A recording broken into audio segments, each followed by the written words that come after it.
twongeye kubasuhuza bakunzi bacu bo kuri iyi channel, twababwiye ko dukomeza kubakorera ikintu cyitwa ubucukumbuzi, tukagenda tubagezaho imari nziza kandi zihendutse ku bajeni no ku bantu baba bashaka za mari zunguka.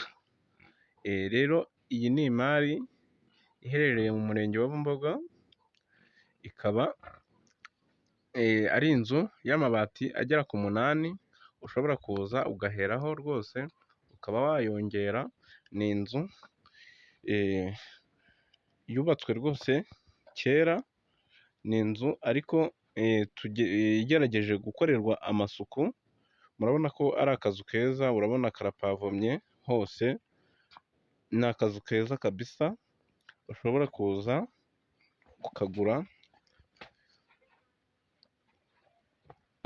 ibintu bikagenda neza cyane. Murabona ko ari ahantu hasanzwe hatuwe abantu, ni ahantu rwose ushobora kuza ukishyura ukaba wakunguka. Aho haraguru murabona ni abaturanyi, ni inzu ifite umuriro, ikaba ifite na pariseri ngari ariyo tugiye kuza kubereka. Umuriro murabona ko urimo rwose, ni inzu ifite umuriro. Ikindi kuri iyi nzu ihagaze $3,700,000. Mbese murumva ko ari amafaranga ntago ari make, ariko nanone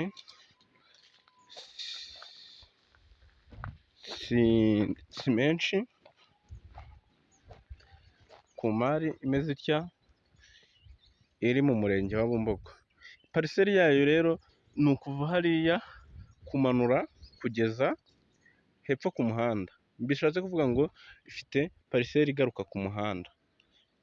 Ni akamari rwose twacukumbuye tukavuga ati aka ngaka reka tukageze ku banyarwanda nabo bakirebere, ku bajeni baba bashaka ahantu horoheje ho kuba watura.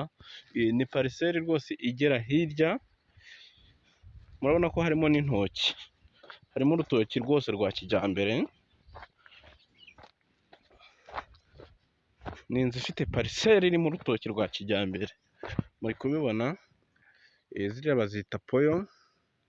Igitoki rwose ni ukuza ukajya wiyengera ikintu cyitwa umutobe wakunda urwagwa, ukajya wiyengera akagwa kinyarwanda. Murabona ko ari pariseri imanuka igakora ku muhanda.